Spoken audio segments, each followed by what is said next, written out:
mungkin diri kamu ini jadi korban tindak pidana, tindak kejahatan, tindak kekerasan, atau dalam ancaman, kamu lapor ke bae lur. Jangan takut, tidak ngeluar duit ngelapor itu.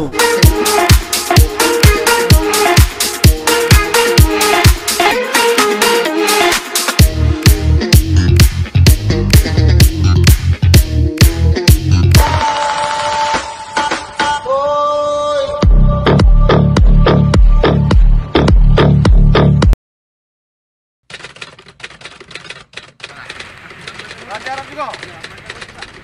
Siapa nama kau? Siapa nama kau? Boy, lading siapa nih? Lading dia kak. Oh, lading siapa nih? Lading dia kak. Kau siapa namanya? Ibrahim. Balik mana kau Ibrahim? Umring mana? Sri Tanjung. Kau? Rosmila. Siapa nama kau? Ijaz. Siapa yang kau tumpangi tadi? Hah?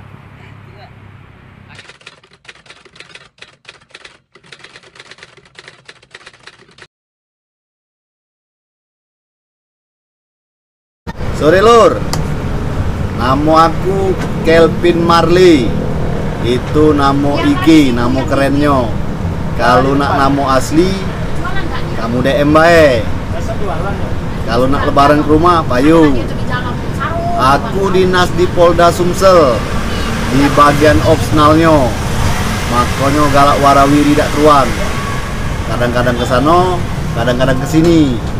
Kadang-kadang tidak di mana-mana, atau tidak kemana-mana, tapi ada di mana-mana. Nah itulah Kelvin Marley ya, jangan lupa, ingat yuk.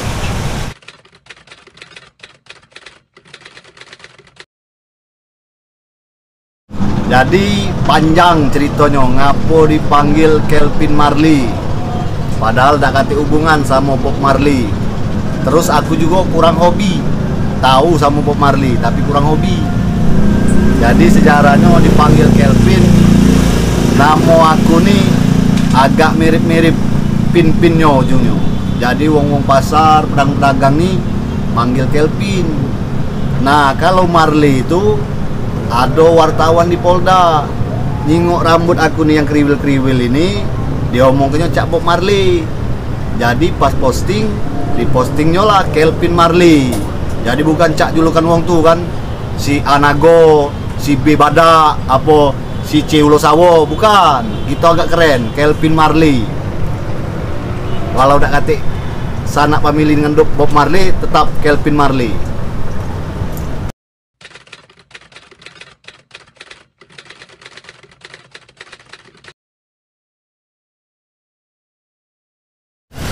Jadi ngapo aku saran ke kamu tuh jangan sekedar viral ke kalau ada tindak kejahatan, tindak pidana, semisal pungli atau pemerasan, itu galak ngomong ke jangan sekedar viral ke, itu harus melapor, wajib melapor. Pertama, kalau kamu melapor, ada efek jero, uang itu bisa terbuang.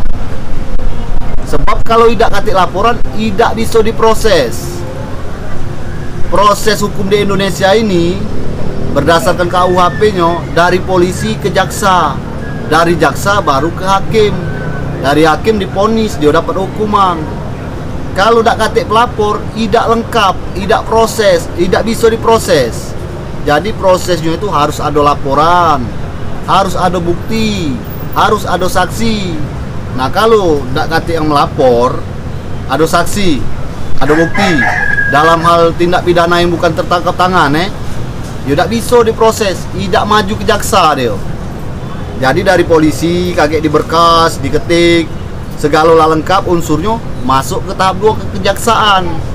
Makanya kalau lengkap, lah pacak maju itu P21 namanya. Dari jaksa baru ke hakim, masuk ke persidangan, dilala ponis, maka pacak terkurung. Kalau sekedar dipiral ke bae, tapi tidak galak melapor, alasan ribet, alasan apa lagi, banyak gawe, alasan katik waktu, atau ada alasan klasik melapor itu nak duit, itu anggapan yang salah besar nian.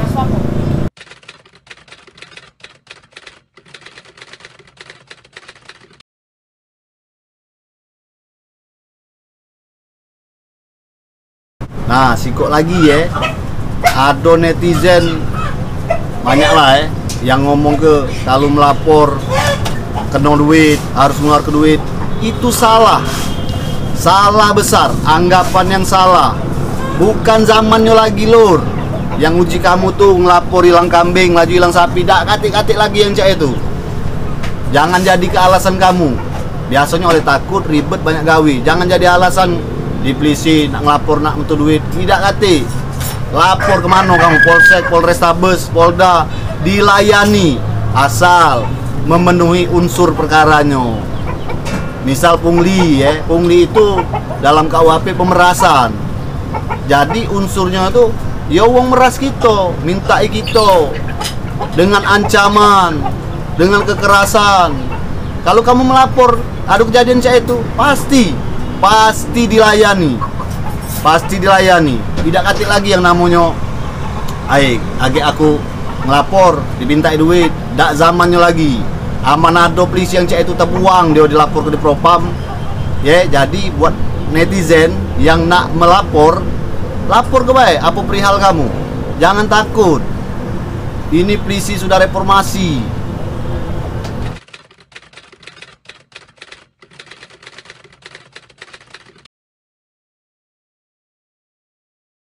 Nah, jadi pesan aku ya buat kamu yang mungkin diri kamu nih jadi korban tindak pidana, apa tindak kejahatan, tindak kekerasan atau dalam ancaman, kamu lapor ke Bailur. Jangan takut, tidak ngeluar ke duit ngelapor itu. Tapi kamu harus siap ke dulu. Siap istilahnya buktinya. Saksinya siap ke, unsurnya harus memenuhi. Dak katik lagi zamannya yang pecah. 1, 2, oke. Nah, jadi sikok lagi pesannya. Boleh kamu viral ke, sepiral-piralnya nian, kemana baik, Facebook, IG, Twitter, segala macam lah pokoknya. Cuman sikok setelah memviralkan, buat laporan. Sebab itu tadi, yang pertama tadi, kalau diviral ke, pelakunya ditangkap, dia diproses paling lama 1 kali 24 jam.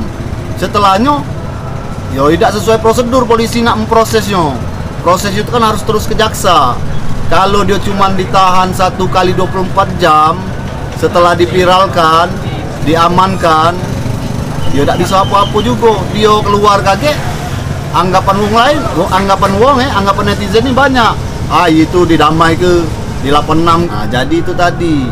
Setelah diviralkan, polisi beraksi lah istilahnya. Diamankanlah pelaku yang kamu viral ke tadi. Tapi tanpa laporan, ya polisi cuma berhak 1 kali 24 jam memprosesnya, diamankan, paling dibina. Itu tadi dibina baik cuman.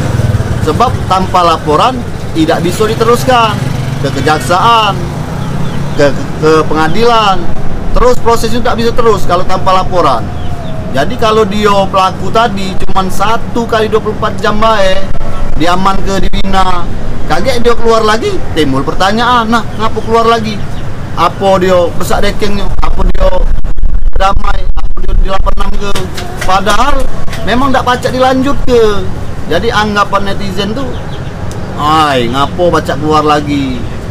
Itu bukannya ada apa-apanya, memang tidak bisa diterus ke. Sudah tuh kalau dia 1 kali 24 jam diamankan, misal pemerasan 1 kali 24 jam diamankan tanpa pelaporan, dikeluarkan, setelah dibina dia tambah gagah. Nah, laju anggapan lain lagi. Jadi bagusnya itu tadi ya, setelah diviralkan atau sebelum diviralkan, sebaiknya buat laporan. Jadi selain memviralkan atau sebelum memviralkan, sebagusnya buat laporan. Jadi klop dia sudah buat laporan, diviralkan, budak ini tangkap, laju proses itu diteruskan, ngelinding dia sampai ke kejaksaan, pengadilan, maka timbul vonis. Itulah efek jerah buat mereka, para pelaku kejahatan, terutama kejahatan jalanan. Oke lur. Jadi laporkan, jangan sekedar diviralkan. Ingat sekali lagi, laporkan dan viralkan. Nah, akor dan mantap.